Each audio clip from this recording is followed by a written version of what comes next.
주간 특별 새벽기도 마지막 날인데 오늘은 예비의 날에 대한 말씀을 듣겠습니다. 말씀은 마태복음 27장 62절로 66절의 말씀 중심으로 교훈의 말씀을 듣겠습니다. 예수님께서는 십자가에 죽으셨습니다. 금요일 오후 6시에 무덤에 장사가 되시고 약 9시간 정도, 그리고 바로 오늘 토요일 24시간, 그리고 주일 일요일 새벽 4시 4시간, 예수님의 그 시신은 37시간 동안에 무덤에 계시게 됩니다.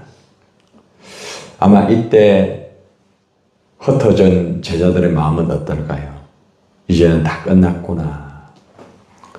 예수님을 그렇게 따랐던 사람들도 예수님 십자가에 죽으시고 아무 것도 없구나. 아마 수많은 사람들이 그죠?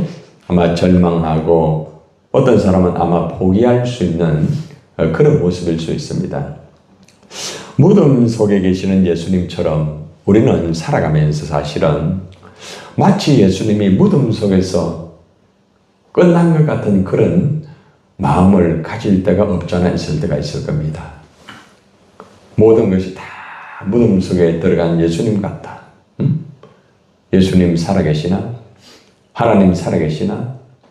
우리는 무덤 속에 계시는 그 다음의 부활의 소망보다는 무덤 속에 계시는 주님만을 바라보면서 힘들어하고 어려워하고 암흑 같은 삶을 살아갈 때가 있을 것입니다.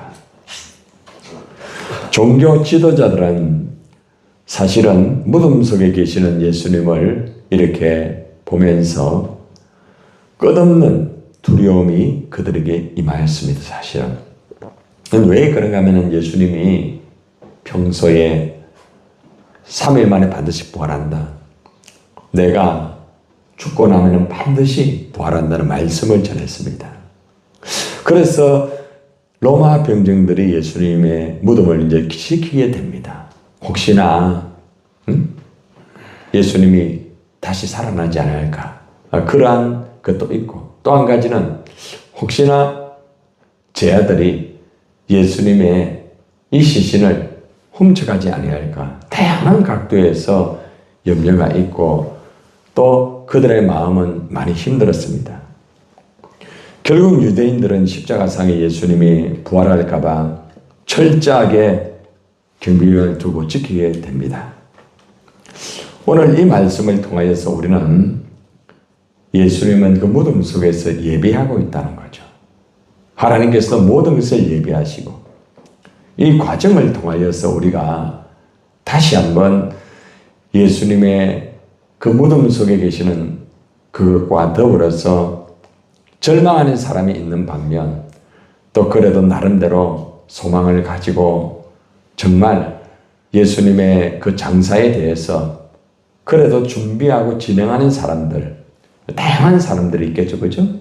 그래서 그 과정을 한번 살펴보면서 우리가 예수님의 그 십자가의 죽음과 예수님의 그 정말 암흑 같은 그 무덤 속에 계시는 예수님을 바라보면서 우리는 어떤 자세를 가지고 나를 위하여 십자가에 죽으신 예수님을 위하여서 어떤 모습으로서 우리가 주님을 위하여 살아야 되는지 교훈을 받겠습니다. 가장 먼저 종교 지도자들의 모습을 한번 봅시다. 마태복음 27장 62절에 보니까 그 이튿날은 준비일 다음 날이라 대제사장들과 바리새인들이 함께 빌라도에게 모여 이르되라고 말합니다. 대제사장과 바리새인들의 모임은 어떤 모임일까요? 이들은 오로지 자신들의 목적을 위하여서, 자신들의 뜻을 위하여서 이들이 모임을 가집니다. 하나님 영광을 위하여 모이기보다 오로지 자기들의 목적, 자신들의 목적을 위하여서 모이는 이들의 모습을 바라볼 때마다 종교 지도자들이 빌라도의 법정에 모이는 목적이 오로지 세상적이고 오로지 자기 명예와 오로지 자기의 목적을 다 이루기 위한 그 모습이 오늘날 우리의 모임이 혹이나 그렇지는 않은지, 우리도 우리의 모임 자체가 주님의 뜻을 위한 모임보다는 우리의 목적을 위하여서 또 우리의 것을 성취하기 위하여서 모이는 모임은 아닌가 한번 돌아볼 필요가 있습니다. 세상 사람들은 주님을 위하여서 모이지 않습니다. 오로지 자기를 위하여서, 자기 목적을 위하여서 모입니다. 오늘날의 종교의 지도자들도 이 대제사장과 바리새인처럼 어떻게 보면 빌라도에게 모인 것처럼 세상 사람들을 의지하고 세상의 어떤 권력과 명예를 가지기 위하여서 종교의 지도자들이 모임을 가지고 있는 그런 분도 있습니다. 이런 것을 보면서 우리는 세상의 것들을 위한 모임이 아니라 오로지 우리는 주님을 위한 모임, 그렇죠? 아버지의 뜻을 위한 모임, 어떻게 하면은 하나님 말씀대로 살아야 될지 그런 모임이 되어야 됨을 우리가 돌아보고요. 세상의 많은 사람들은 자기들의 목적을 위해서 모이고 자기들의 목적을 위해서 마치 빌라도에게 모인 것처럼 세상 사람들을 찾아다니고 세상 사람들과 만나고 하면서, 그죠? 그런 모임이 사실은 이 땅 위에 종교교회 또 기독교회에 사실은 많이 있습니다. 이러한 현상이죠. 자, 그런데 이들이 있잖아요. 모여가지고 상당히 마음에 두려움이 있습니다. 이상하게. 자기들의 목적을 위해서 모이고 자기들의 목적을 위해서 예수님 죽일 계획을 했고 결국에는 예수님을 십자가에 못 박았고 결국에는요 무덤 속에 들어가게 되는 그런 위치에 있는데 이들의 마음은 어떨까요? 63절의 말씀해 볼까요? 주여 저 속이던 자가 살아있을 때에 말하되 내가 사흘 후에 다시 살아나리라 한 것을 우리가 기억한다고 말합니다. 여러분, 빌라도를 향하여서 완전히 아예 하나님 자리에 있는 것처럼 그렇게 말합니다. 주여, 저 속이던 자가 살아있을 때에 예수님은 결국 속이는 자입니다. 거짓말하는 자입니다. 그런데 문제는 뭔가 하면은 그 사람이 내가 사흘 후에 다시 살아나리라 이렇게 늘 그렇게 말했습니다. 우리가 그걸 기억합니다. 여러분, 여기서 우리가 굉장히 중요한 키포인트가 하나 있는데 뭔가 하면은 예수님이 살아있을 때의 부활의 복음을 전거했잖아요. 그렇죠? 비록 그 사람들이 믿지 않는다 할지라도 계속 복음을 전거했어요. 그런데 예수님이 십자가에 죽으시고 난 다음에 어떤 일이 벌어지는가 하면은 그들의 생각 속에, 그들의 마음 속에 뭐가 있습니까? 부활의 메시지. 그들이 믿지는 않지만은 부활의 메시지가 그들의 생각 속에 있다는 겁니다. 굉장히 중요하죠, 그죠? 우리는 오늘 이 말씀을 받으면서 아무리 복음을 믿지 않고 하나님이 어디 있느냐 이렇게 불신자들이 있다 할지라도 우리는 예수님처럼 복음을 전해야 됨을 분명히 깨닫게 해주는 거예요. 그죠? 우리가 비록 복음을 전하고 최선을 다하지만은 그 사람들을 믿지 않고 때론 핍박하고 이래 한다 할지라도 우리는 계속 전하는 거예요. 그러면은 그 말씀이 있잖아요. 그 사람이 믿지 않는다 할지라도 생각 속에 들어가는 것을 여기서 볼 수 있어요. 그래서 우리가 말씀 씨 뿌리는 비유 여러분 잘 아시죠? 좋은 밭도 있지만은 가시밭 같은 그런 밭도 있잖아요. 막 가시같이 막 공격하는 그런 사람들, 그죠? 응? 그리고 또 돌짝밭 같은 그런 사람들, 또 길가에 있는 그런 사람들. 어떻게 보면은 이 사람이 과연 복음을 듣고 예수를 믿겠는가 하는 그런 마음이 생기고 우리는 그 사람들에게 복음을 안 전합니다. 그러나 그런 사람들에게도 우리는 예수님처럼 십자가와 부활의 복음을 전해야 됩니다. 사실은 예수님이 십자가에 죽으시고 부활하고 난 다음에 사실은요, 예수님 십자가에 못 박았던 사람들이 초대의 교회 때에 많이 돌아옵니다. 실제적으로. 그래서 우리는 오늘 여기서 예배의 날에 우리가 꼭 기억해야 되는 것은 뭔가 하면은 평소에 예수님께서 복음을 전하셨던 그 복음의 역사가 믿지 않고 핍박하고 예수님을 죽였던 주동자였던 그 사람 속의 생각 속에 말씀의 씨가 심어져 있더라. 아주 중요한 키포인트죠. 그들은 두려워하기 시작합니다. 말씀이 들어가면요, 믿지 않는 사람들은 두려움이 와요. 참 놀랍죠? 이게 영의 세계입니다. 영의 세계. 64절 봅시다. 그러므로 명령하여 그 무덤을 사흘까지 굳게 지키게 하소서.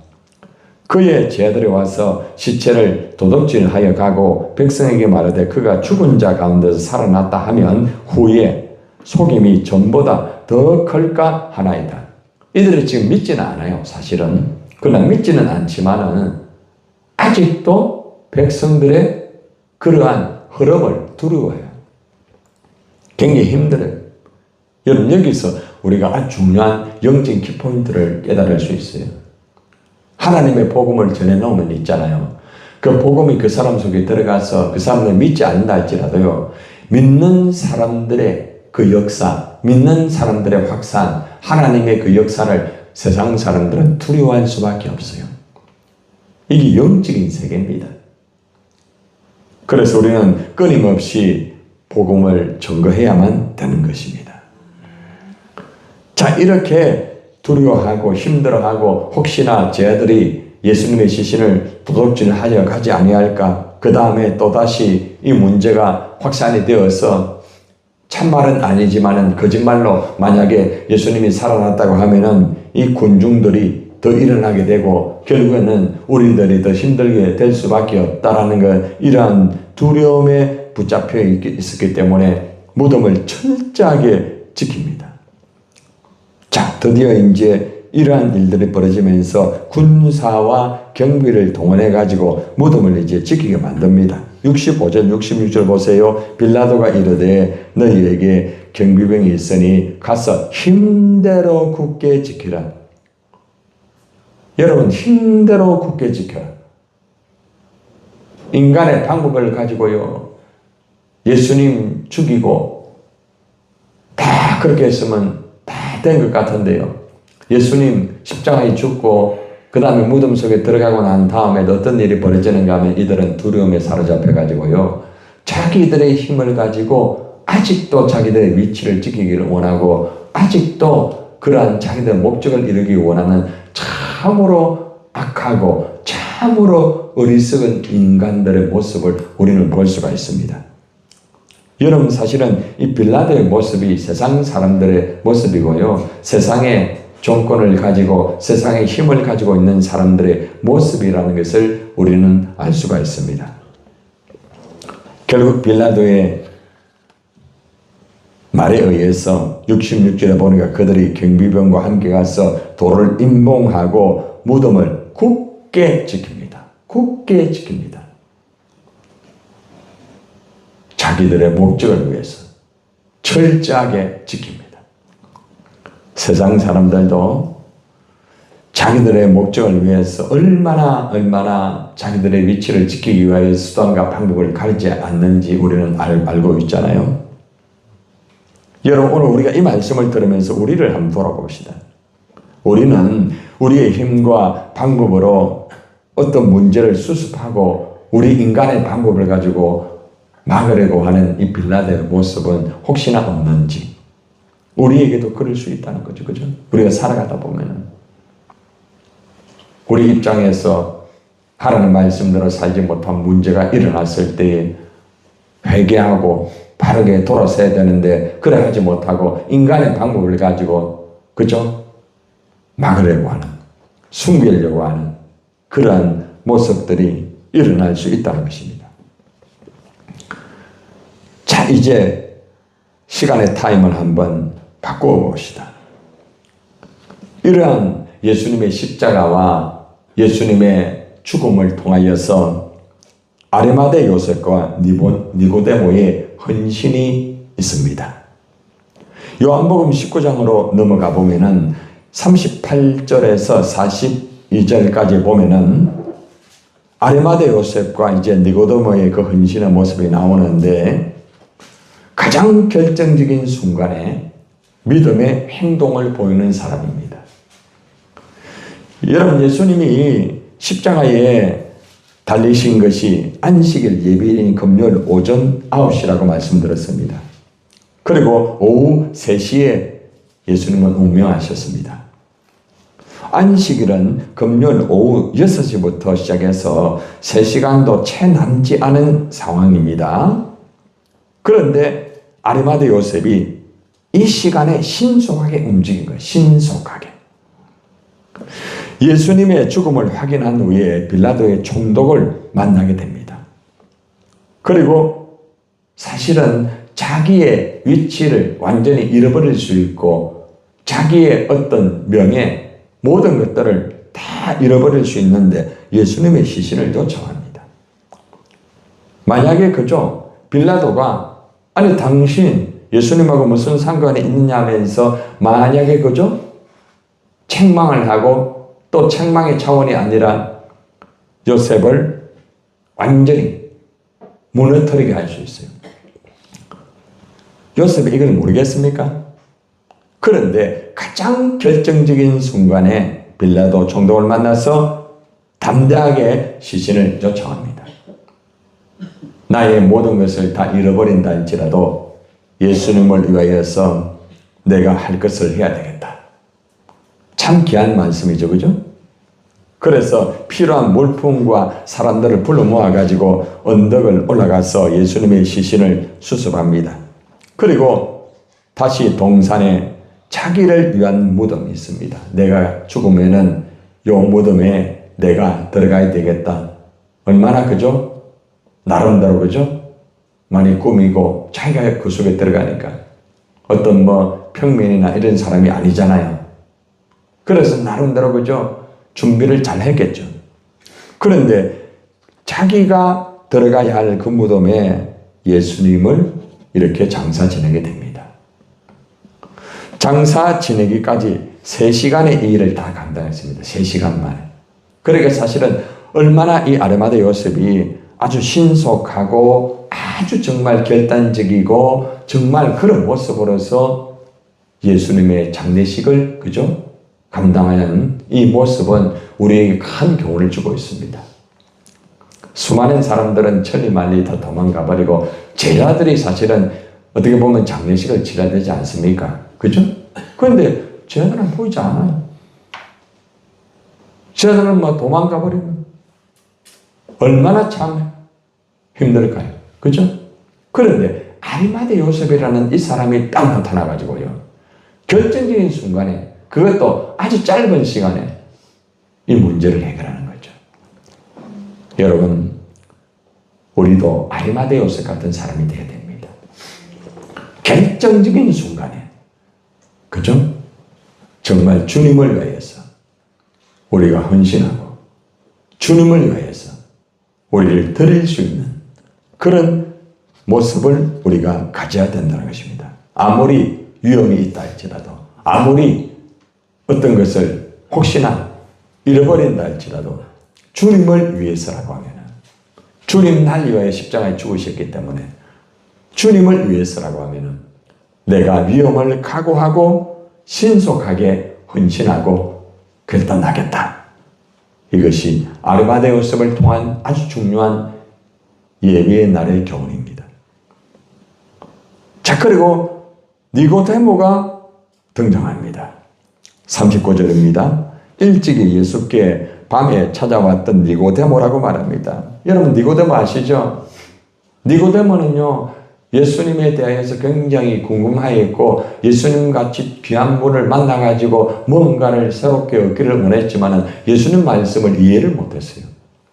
그래서 예수님을 만나고 난 다음에 그는요 고민하면서 예수님을 사실은 떠났던 사람이에요. 근데 여러분 가만히 보세요. 이 니고데모가 시간이 지나가서 결정적인 순간에 아리마대 요셉과 함께 더불어서 예수님의 장례식을 위하여서 자기를 드립니다. 참 놀랍죠, 그죠? 자, 여기서 또 우리는 또 한 가지 또 깨닫는 게 또 있어요. 제가 여러분들에게 종교 지도자들이 예수님을 죽이려고 하는 계획을 가지고 예수님을 죽이고 무덤에 이렇게 들어가게 만들고 하였던 주동자들이지만은 이들에게 생각에 예수님 부활의 메시지가 있었다 말씀드렸잖아요. 그런데 오늘 여기에서는 니고데모가 시간이 지나가니까 그때 들었던 말씀이 이 사람에게 어떤 과정 속에서 변화가 이루어진 거예요. 성령의 역사가 이루어진 거예요. 여러분, 말씀을 있잖아요. 상대방에게 가르치고 전할 때에 잘 이해 못하는 사람이 있잖아요. 저는 그걸 많이 목회를 하면서 경험을 많이 하거든요. 어떤 목회자를 만나든 어떤 분들을 만나고 이렇게 성도들에게 말씀을 전해도 잘 이해를 못하는 사람이 있을 수 있어요. 그런데 놀라운 것은 그 말씀이 있잖아요. 그 속에서 자라기 시작해요. 그리고 어느 순간에 니고데모처럼 역사가 이루어지더라고요. 굉장히 중요한 메시지 아닙니까? 그러니까 여러분이 말씀을 전해도 왜 이렇게 못 알아듣는가? 왜 이렇게 이 사람은 말씀을 깨닫지를 못하는가? 답답함이 있겠죠. 예수님처럼 답답할 거예요. 그런데 놀랍잖아요. 시간이 지나가니까 이 사람이 이렇게 바뀐 거예요. 들키면은 위험하잖아요. 그죠? 그런데도 이 니고데모는 예수님 장례식을 내가 감당하겠다. 이렇게 바뀐 거예요. 이러한 역사가 여러분들을 통해서 이루어지기를 바랍니다. 여러분, 그래서 복음은 포기하면 안 돼요. 끝까지 전해야 되는 거예요. 여러분 자녀가 그래 될 수도 있고요. 여러분 주위에 있는 사람들 그래 될 수 있어요. 그래서 어떻게 하든지 복음을 계속 전해야 돼요. 그래 놓으면은 그 말씀이 역사가 돼가 니고데모 같은 역사가 이루어지게 됩니다. 니고데모가 어떻게 합니까? 모략과 침향 섞은 것을 100리터라 좀 가지고 온지라 약 33kg 됩니다. 33kg. 여러분 물질적으로 보면은 굉장합니다. 이거는 장례식에 사용하는 굉장히 고급 재료입니다. 그래서 이 모든 모략과 침향 섞은 것을 33kg 정도 가져와 가지고 다 준비를 해 가지고 40절에 보세요. 이에 예수의 시체를 가져다가 직접 유대인의 장례법대로 그 향품과 함께 세마포로 샀더라. 그냥 대충 하는 게 아닙니다. 유대인의 장례식의 법대로 예수님이 가셨지만은 예수님은 이렇게 7세기 간다. 7세기 이렇게 장례식도 치른다. 이거를 보여준 거예요. 그런데 이 놀라운 사건이 있잖아요. 오늘날까지 성경 속에 기록이 돼가지고 수많은 사람들에게 전해지고 있잖아요. 우리는 정말 주님이 필요할 때, 그죠? 예수님 장례식 정말 누군가가 치러줘야 됩니다. 이건 육신적인 겁니다. 장례식 치른다고 해가지고 예수님이 부활하고 장례식 안 치른다고 해서 예수님 부활 안 하는 거 아닙니다. 예수님의 육신적인 그것을 향하여서 우리가 인간의 도리로서, 그죠? 그렇게 해야 되지 않습니까? 그런데 쟤들이 아무도 안 했단 말입니다. 가까운 사람들이 아무도 안 했단 말입니다. 그런데 아리마대 요셉과 니고데모는 이 일을 기꺼이 했다는 겁니다. 자기의 자리를 빼앗긴다 할지라도, 아니 생명의 일터름이 있다 할지라도, 아무리 어려움이 있다 할지라도 나는 예수님 장례식은 내가 감당하겠다. 얼마나 귀한 겁니까? 마지막 이제 아리마대 요셉이 준비한 새 무덤에 예수님을 이렇게 장사하게 됩니다. 41절, 42절입니다. 예수께서 십자가에 못 박히시던 곳에 동산이 있고 동산 안에 아직 사람을 장사할 일이 없는 새 무덤에 있는지라. 헛무덤이 아니고요. 새 무덤에 예수님 고마워요, 감사해요 하면서 이렇게 예수님을 무덤 속에 안장을 하게 됩니다. 42절에 이 날은 유대인의 준비일이요 또 무덤이 가까움으로 예수를 거기 두니라 라고 말합니다. 아리마대 요셉은 자신을 위하여서 새 무덤을 주님을 위하여 내놓았습니다. 우리는 주님을 위하여서 무엇을 내어놓습니까? 어떤 것을 내어놓습니까? 우리는 살아가면서 알게 모르게 한 것을 내어놓을 때가 없지 않아 있을 수도 있죠. 아리마대요서처럼 새 것을 드리는 거예요. 새가 가장 깨끗한 것, 새 것을 드립니다. 여러분, 오늘 예배의 날입니다. 오늘은 무덤 속에서 계속 침묵입니다. 그러나 예수님 무덤 속에 계시지만은 예배의 날에 여러 가지 사건이 이루어집니다. 종교 지도자들은 들었던 예수님의 말씀 때문에 두려움이 임하였고, 군중들이 혹시나 그들을 공격하지 아니할까, 제 아들이 예수님 시신을 훔치지 아니할까 염려하고 걱정하고, 그러면서 자기들의 위치를 지키려고 하는 몸부림치는 모습. 사람은 죄를 짓고 난 후에는 이런 모습이라는 거예요. 죄를 지으면 반드시 두려움이 있고, 세상 사람들은 자기들의 방법을 가지고 이 문제를 해결하려고 하는 이런 참 어리석은 인간의 모습을 볼 수가 있습니다. 그러나 아리마대 요셉 같은 사람, 니고데모 같은 사람 있다는 거죠. 오늘 우리는 어떤 예배로 오늘 하루를 지내야 됩니까? 우리도 마치 무덤 속에 들어간 예수님처럼 깝깝하고 힘들고 어렵고 끝난 것 같고 이제는 아무것도 안 되는 것 같다 할지라도 있잖아요. 어떤 세상 사람들처럼 종교 지도자처럼 인간의 방법을 가지고 뭘 지키려고 하고 그러지 말고 아리마대 요셉처럼 니고데모처럼 정성을 다하여 내가 힘들고 어렵다 할지라도, 아니 내가 손해를 본다 할지라도, 내가 어떤 것을 잃어버린다 할지라도 주님 위하여서 좋은 것으로 예수님의 장례식을 준비하고 예수님을 새 무덤에 이렇게 안장시켰던 아리마대 요셉과 니고데모의 모습을 가지고 오늘도 우리가, 그죠? 여러분들이 또 광야교회 가서 그런 마음으로 섬기지 않겠습니까? 오늘 하루도 예배의 날 깊이 묵상하면서 우리가 어떻게 예수님을 섬겨야 되는지를 깨달았습니다. 기도하겠습니다.